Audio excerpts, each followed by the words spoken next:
krameṇādbhiḥ śuddhaṁ kanakam pāṁsu-vyavahitaṁ yathāgnau karmāraḥ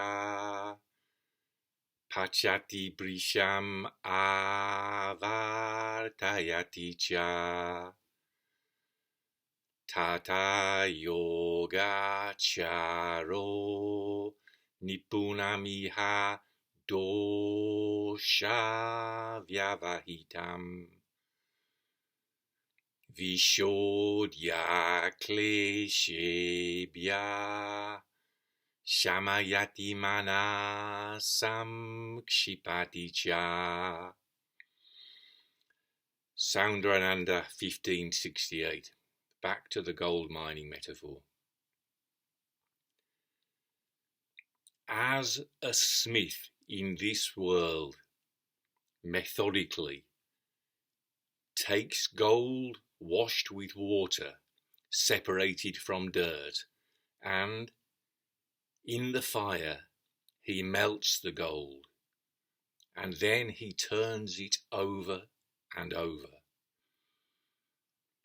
So does a practitioner in this world, with delicacy and accuracy, cause to melt the mind to be cleansed of afflictions. He causes the mind, separated from harm, to melt, and then he collects it.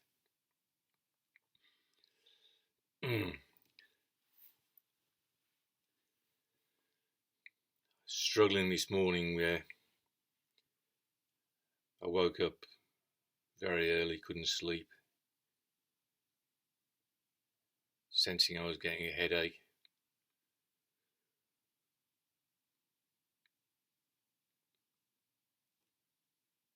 What am I trying to say? The message, I realised the message that the Buddha is saying in this gold mining metaphor. I'm not being clear enough about it. It's a very simple message. It's a very simple metaphor. And it's a very simple message. And by being too kind of concerned with mirroring the translating Asvaghosha's Sanskrit literally, I failed to make the really simple point the Buddha's making, which is that it's all about causing the mind to melt, and that has many layers of meaning. Like I emphasised in causing the mind to be cleansed of afflictions, to melt away. That's kind of a hard rejection of idealism. That's how Nishijima Sensei would interpret it, and there's truth in that. You know, it's like if someone recommends you to be idealistic, there's merit in just saying no, fuck you. You know, believe in the science, take the jab, and wear a mask. No, fuck off is the correct response to that. It's a kind of a hard rejection of what's false, and so that's like causing it to melt totally away. It's like you can stick that in the fire and leave it there till it evaporates, till the world is free of it. So there's merit in a kind of a hard rejection of idealism. No, fuck that. It's like really saying no and really meaning it. So I didn't want to lose that. Causing the mind to melt away. That sense of śamayati, which is like drop it off. It's a false conception. Just to hell with it. Abandon it. This chapter is called Abandoning Ideas. So that's false conceptions. We don't need to be compassionate towards them. No. A false conception is like if someone says 2 and 2 is 5. No, fuck that for a game of cards. No, that's where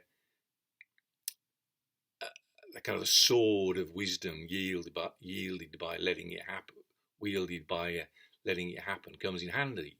Just cut through that crap, cut through the confusion. So that's included. But in translating cause to melt away, the mind to be cleansed of afflictions, something was missing. Because the real message is about softening the mind, about causing the mind to melt. And if there's merit in that, in the kind of the hard-nosed Zen realistic attitude, the kind of the 1, 2, 3, just fucking do it, all that kind of stuff, take the sword and off Zen at war, off with the enemy's head.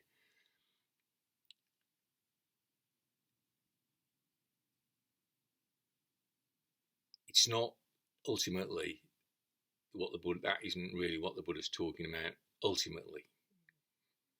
As a first step, okay, we don't want to be idealistic.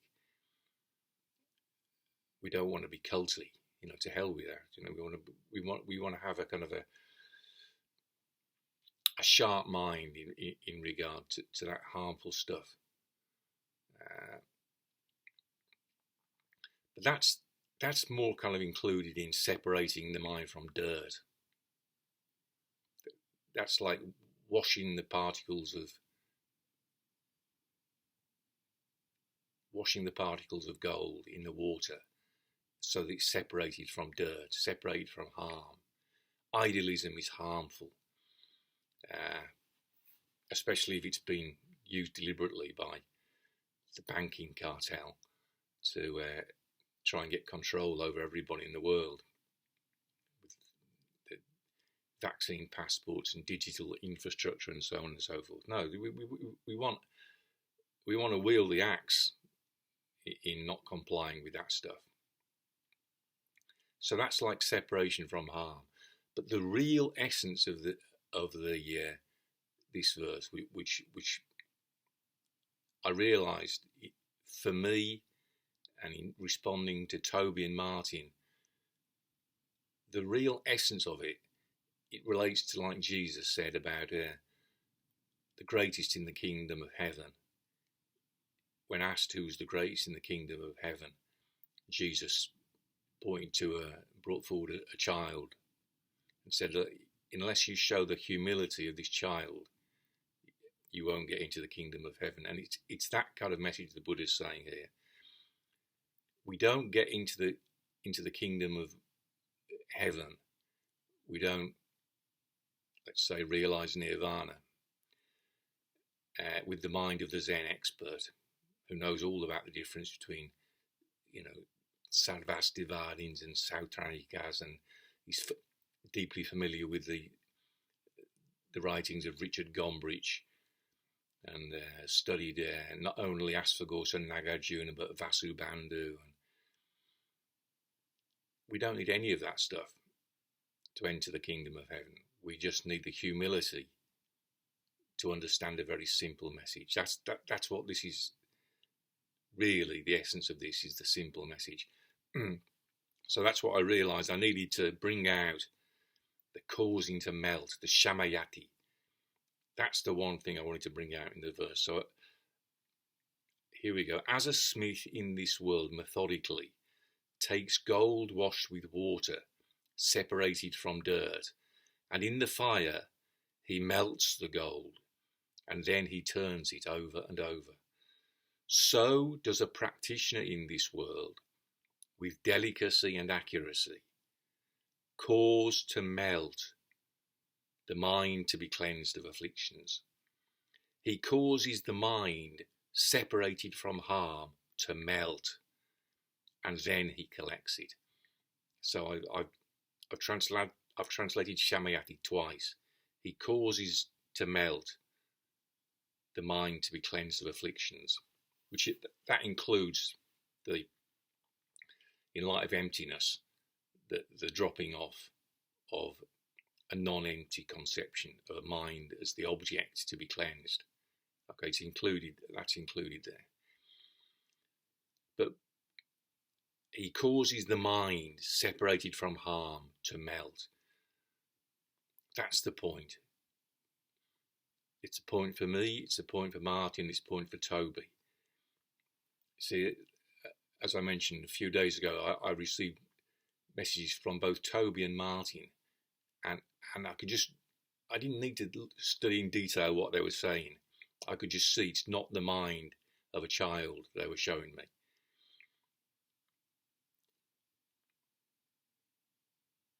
George Skounis and John Ratt show me the mind of a child.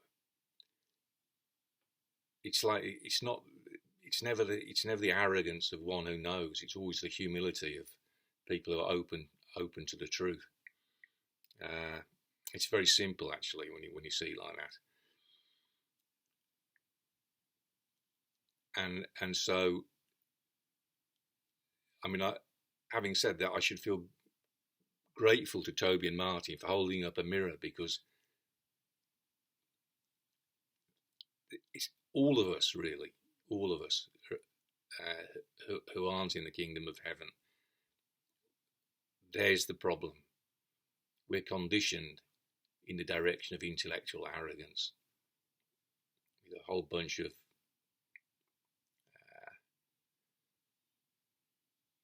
we're directed away from the kingdom of heaven. We're directed away from having a mind of a child.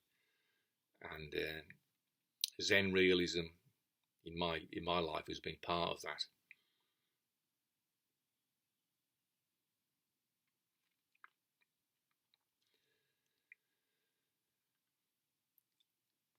So the message is very simple, but it's not easy. And so it's like your Alexander work.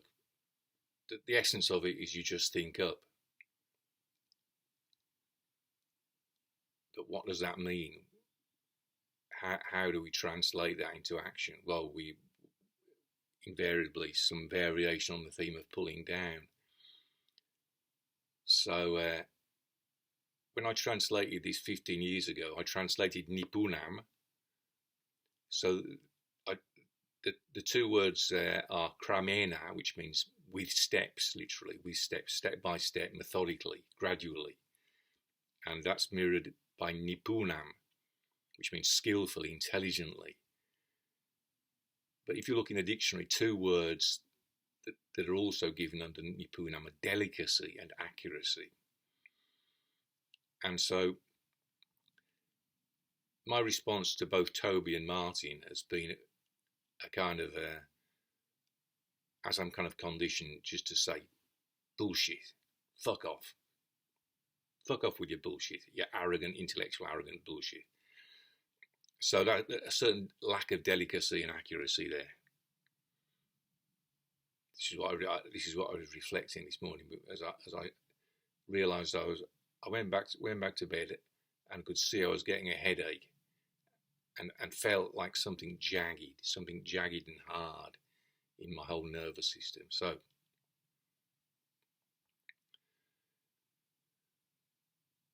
as that kind of melted away, as I sat, when I got up and had a cup of coffee and sat in the sunshine, and that kind of melted away, I realised this is the simplicity, this is the message I need to convey, or want to convey with this verse. The message that's trying to get through with this verse has got a childlike simplicity.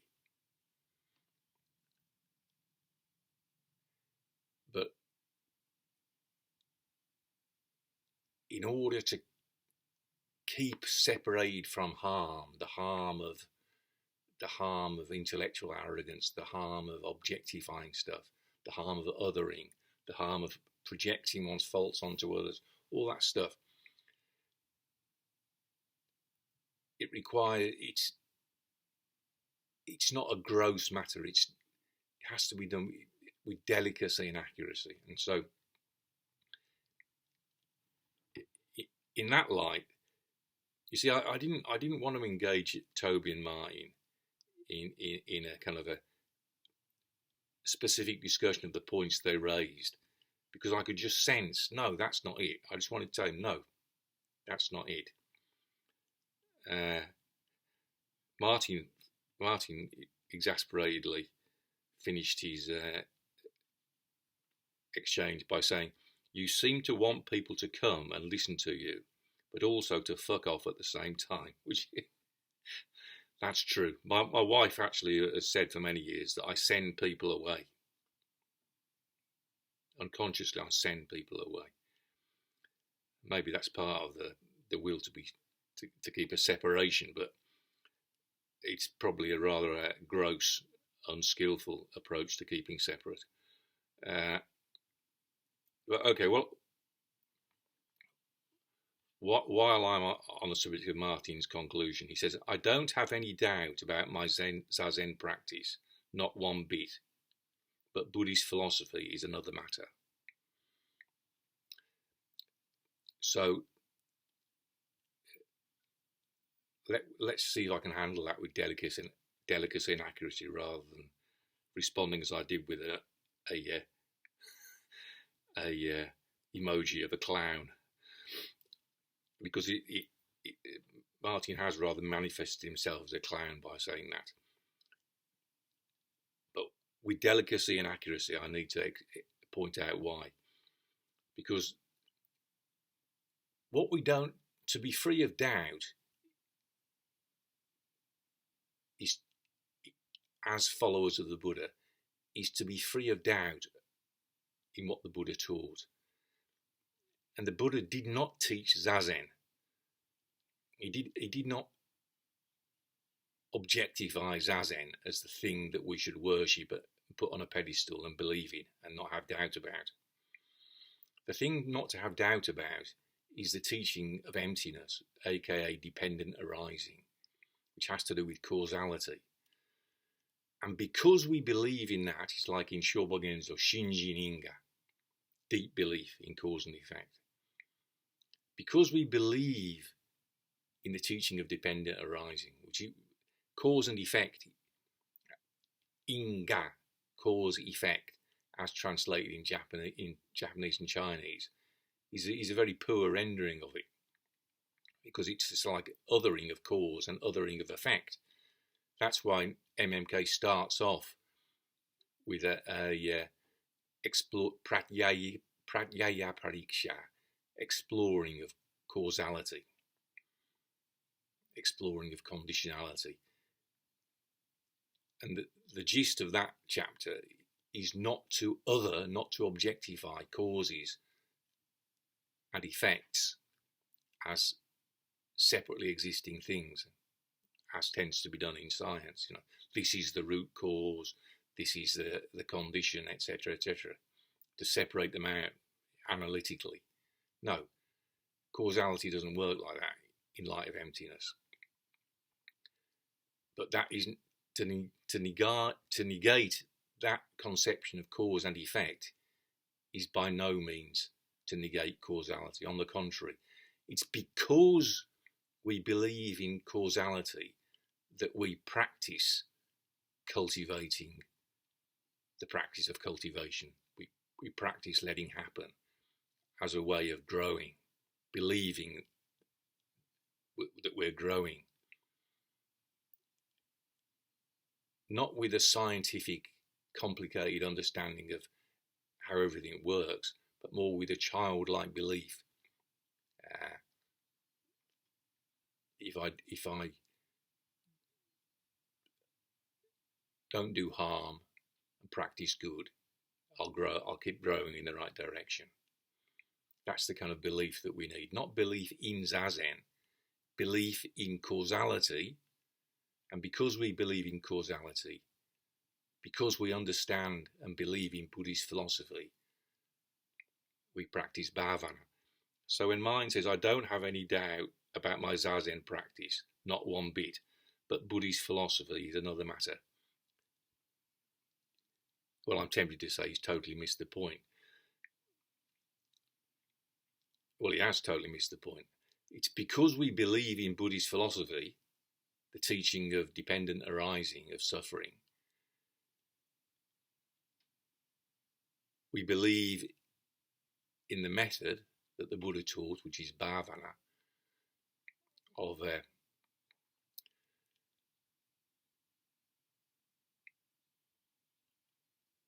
bhavana as the method of cleansing the mind, let's say, in an empty way, not setting up mind as a object to be cleansed, but causing the mind to melt, so that then the mind is easy, like the mind of a child. Okay. And then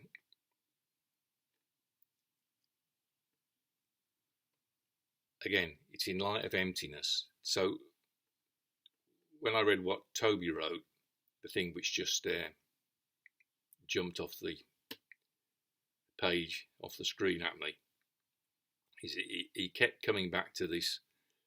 I mean, you see, I don't want to do a PhD thesis on how Master Dogen's understanding of time was a Zen realist concept based in sarvastivadin, muddying of the waters. I'm not really into that, but I've got more like the mind of an Alexander teacher. I see Toby's got some view that should be abandoned.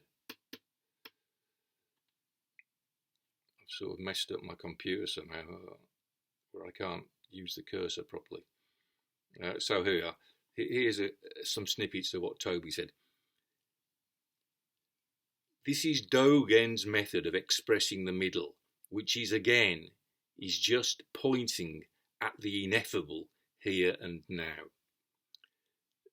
You see, that sounds, well,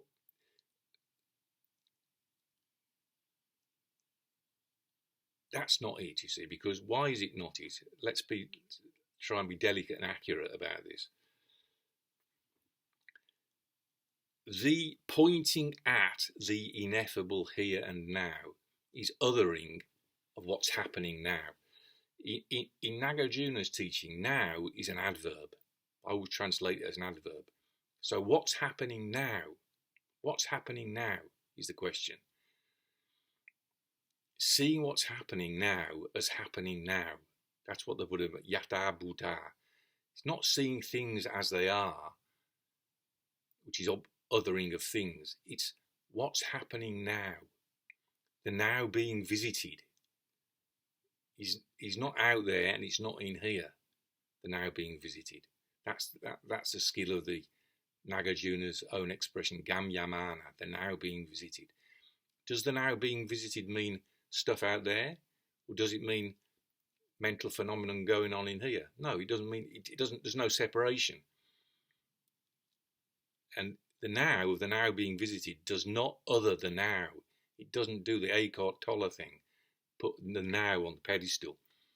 But the reason, despite me having already explained this, the reason Toby sticks to this going on about the ineffable here and now is because that's how it's presented in Shobogenzo, and that's not the fault of the translators. That's how Master Dogen describes the moment of the present. He describes time as being keiraku, a series of moments of the presence, existence time. So that's then realism. That's not now as an adverb, that's now as an object.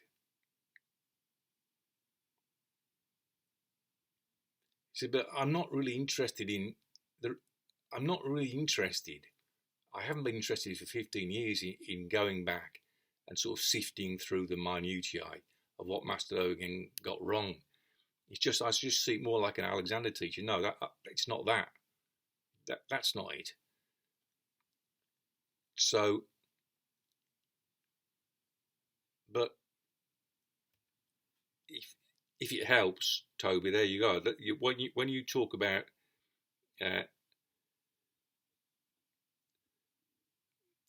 In my understanding, Nagarjuna's project in the MMK is to undermine Sarvastivadin and Sautrantika substantialist assertions, thereby revealing the middle, which is just this ineffable now beyond all views. No, see, you've just taken a view, haven't you? You've got a view about the now.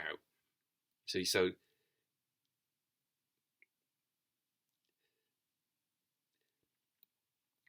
part of the reason my mind is hard towards it, see, from the age of 22, when Mike Latchford met Nishijima Roshi, he was already the same age as I was when I started Alexander work. I was already a man when I started Alexander work, so it couldn't really, even if I had lessons from teachers who weren't that great, which sometimes I did, it couldn't really harm me. I was already a man. I could cope with it. Unfortunately, I had a lot of lessons with teachers who really did know the score. But the point is, I was a man. When I met Nishijima Roshi at the age of 22, I was a child, and I really was too much of an empty cup. So this stuff is not like intellectual for me. I have been the victim of Nishijima Roshi's Zen realist experiment. So when people, the one thing that makes me want to really fight and put people down is where they're doing like pale imitations of Nishijima Roshi or Master Dogen, putting forward a Zen realist viewpoint in a kind of clever, I know kind of way. Because that's how you fuck people's lives up, If they're old enough and mature enough to take what you say with a pinch of salt, you won't do them much harm. But if you meet somebody like me, as I was when I was 22, I'm living proof of how you're sending them down the wrong path. You really are. It's just a little bit of inaccuracy, but it's got devastating consequences. It's the difference between emptiness and the opposite of emptiness. So it sounds good. It's just, again, pointing at the ineffable here and now. What do you mean by the ineffable here and now? The here and now. You're othering what's happening now. So you are very, very subtly missing the whole point. It's the same in Alexander work, The difference between non-doing and a tiny bit of doing is absolutely like chalk and cheese. So if I just slightly adjust myself, my head go forward and up, that's down. If I try to do the up, that's not like a little bit nearly there, but just missing the target slightly. No, that's totally the fucking opposite of what we want. Because what we want is a letting happen. To try and take a position is to prevent sitting from happening. Okay, somebody who tries to have the right sitting position is actually preventing it from happening. Because happening and doing, me doing it and it happening, are mutually exclusive things. So the it happening happens for the child who can enter the kingdom of heaven because the mind is humble. So the reason that I've gone back to translating, 15 years ago I translated nipuṇam as with delicacy and accuracy. And then I thought that's too much Alexander interpretation there on my part. So I changed it back to skillful or skillful. I changed it back to skillful. But this morning, no, delicacy and accuracy is actually, for the time being, I'm going back to that as a translation because it's part of the softness that I realise, in order to help Toby and Martin, telling them to fuck off might have some merit, but that's not what the Buddha's saying here. Well, he is a little bit in the viśodhya kleśebhyaḥ, the mind to be cleansed. Samayati means to cause it to melt, but also cause it to melt away. In other words, cause it to drop off. So there is a slight element, I don't deny that there is a slight element in this verse of the Buddha saying, reminding us we have to say in relation to certain things, no, it's not that. There's a story in the Pali Sutta somewhere where somebody sort of ups and leaves the Buddha's audience, and the Buddha says something like, it's just as well that arrogant people like this go away, you know. And then again, the story goes that when Devadatta got ideas above his station, the Buddha was quite harsh in his treatment of Devadatta. So we don't want to tolerate the too top-down, wanting to control others, kind of intellectually arrogant, elitist attitude. We don't want to tolerate that. We don't want to be complicit in it. We don't want to comply with it. You see, and when Toby says that about the ineffable here and now, he's actually complicit in that whole kind of I know something which I don't really know, because there's no such thing as the ineffable here and now. You've been conned. You've been conned by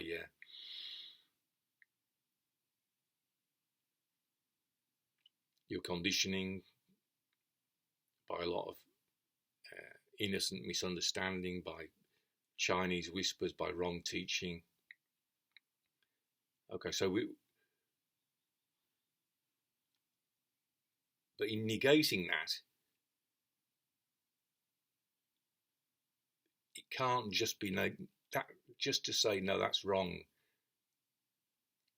There's a delicacy and an accuracy, and so the story, I've told it before, but this is what Nellie Benor told me, that working with Marjorie Barstow was describing. Marjorie Barstow had legendary hands. You know, she could put hands on people, and they went up like nobody's business. So she got a big effect, but it wasn't by a big intervention. It was by a bit of nothing, as she used to say, describe as a bit of nothing. She used to say, you all want something, and what you want is you have it. It's a bit of nothing.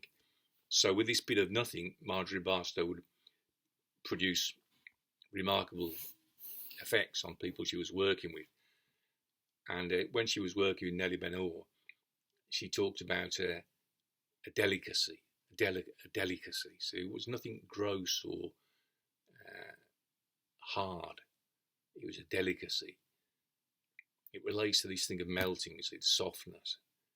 And then Nellie then said to Marjorie Barstow, but in that delicacy, there is a very great accuracy, isn't there?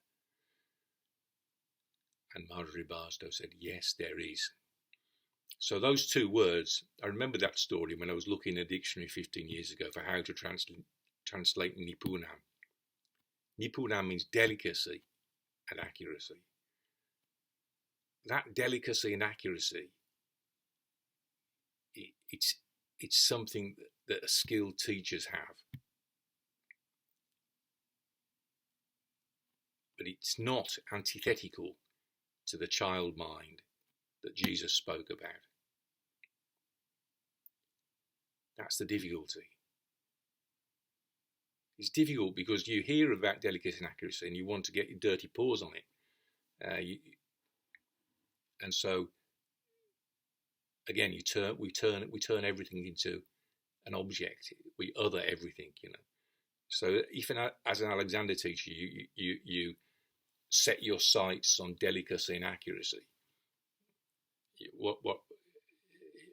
You'll have lost that mind of a child in the grasping for something.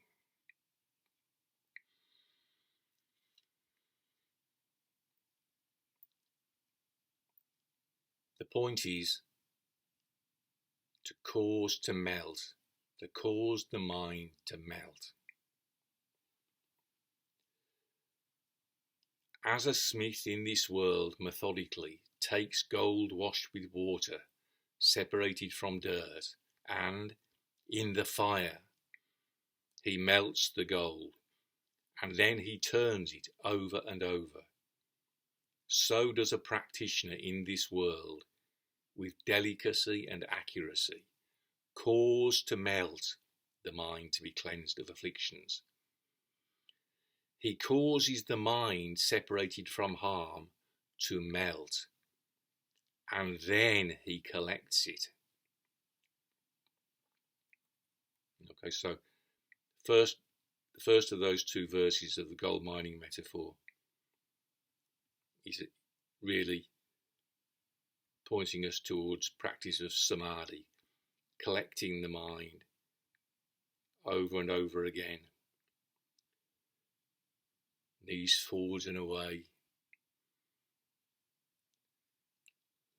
letting the spine lengthen and the back widen, sending the head forward and up from there, pulling to the elbows, widening across the upper part of the arms as you widen the back, sending the knees forwards and away, over and over again.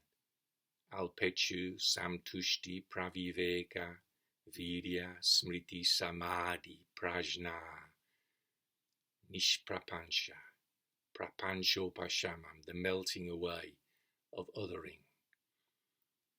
Over and over again we go through the 8 thoughts of a great person. Wanting little, contentment, seclusion, separateness, persevering, remembering what we want to happen, samadhi, balancing, composure, stillness, prajna, understanding, wisdom, nishprapansha, not othering, not objectifying, melting, causing to melt, objectification, causing objectification to melt away, causing othering to melt away. So just vasanatmarama, dwelling in enjoyment of one's own self, which doesn't exclude anything.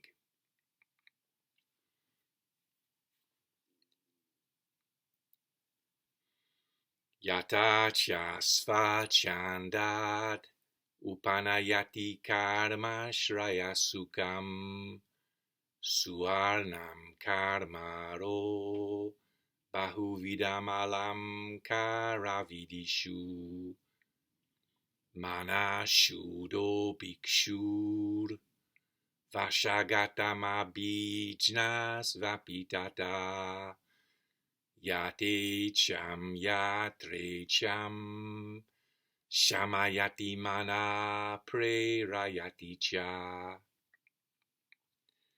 And as the smith guides gold with easy workability, as freely as he likes, into a wide choice of designs, so does the mind-cleansed bhikkhu cause to melt, and then direct the softened mind, as he wishes, wherever he wishes, among the powers of knowing. So, the word that's repeated in this verse from last verse is shamayati. He causes to melt. He causes to soften.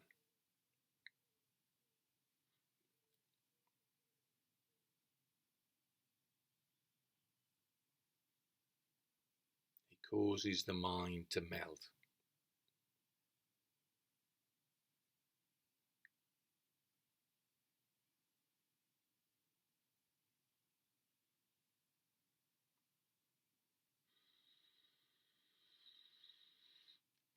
We can't do it directly, that's for sure. Nipuṇam.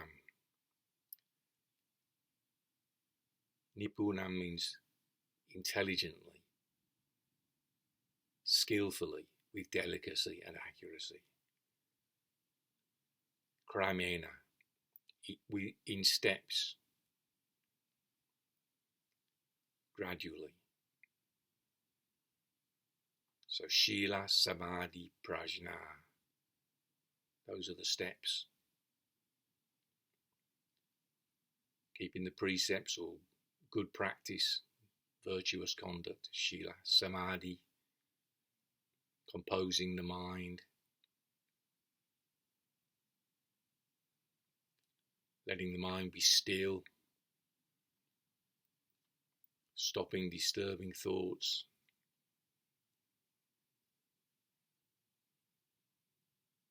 coming back to our own back, sending the knees forwards and away, the head forward and up.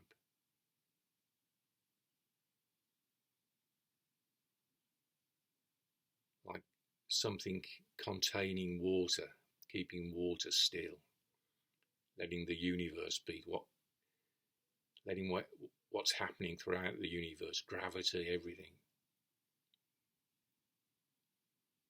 keeping us still. And prajna, like a sword, that is wielded, bhavanaya, by the practice of letting happen.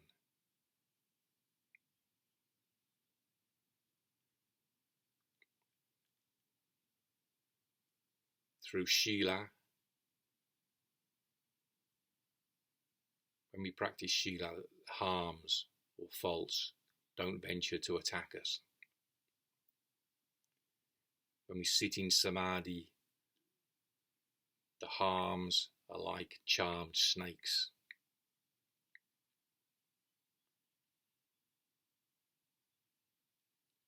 We sit in Samadhi like mountains, casting off the torrents of mighty rivers.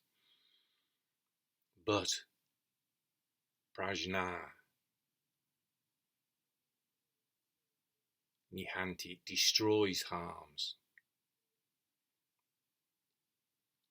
without a trace. Prajna tva sheshena nihanti doṣans tira druman pravrishinim nageva. Prajna destroys harms like trees on the riverbanks in the monsoon. Nimnageva, like a descending like streams flowing down a mountain.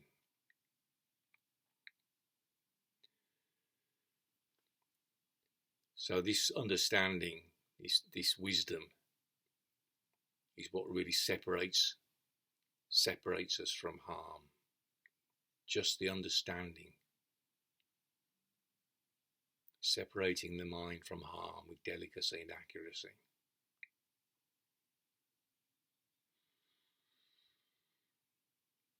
Those two verses, they're so simple. They're difficult, but they're so simple. What they're saying is simply cause the mind to melt. So when I look at Toby and Martin's messages, and when I reflect on my own responses and my own conditioning, it's really just that simple. But it's that difficult. It's causing the mind to melt. Zen realism makes our mind hard. That's my experience. Zen realism makes our mind hard.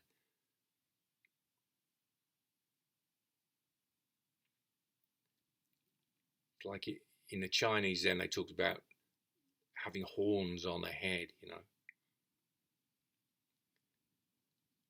If I use another metaphor, it's something jagged in my stomach. I've experienced it 3 times in my life. The wrong understanding led me in a sort of into dead ends where my energy was blocked, and I felt it like something jagged in my stomach. So really, I should be very grateful for those experiences, because every time I had to let go of something and move on, and in the redirecting of the energy, the jagged thing melted away.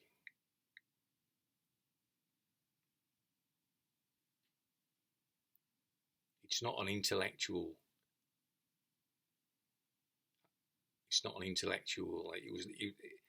It wasn't an intellectual enlightenment in any case. It was more like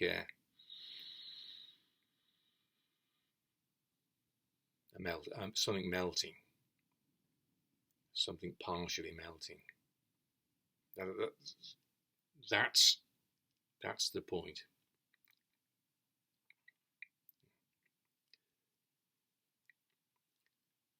Krameṇādbhiḥ śuddhaṁ kanakam pāṁsu-vyavahitaṁ yathāgnau karmāraḥ pacati bhṛśam āvartayati tathā yogācāro nipuṇam doṣa-vyavahitaṁ viśodhya kleśebhyaḥ śamayati manaḥ saṁkṣipati yathā sva-cchandād upanayati karmāśraya-sukhaṁ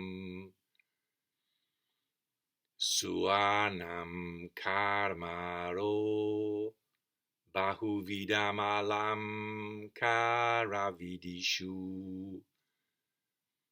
manaḥ bhikṣur vashagatam abhijñas vapitata yatecham yatrecham śamayati manaḥ prerayati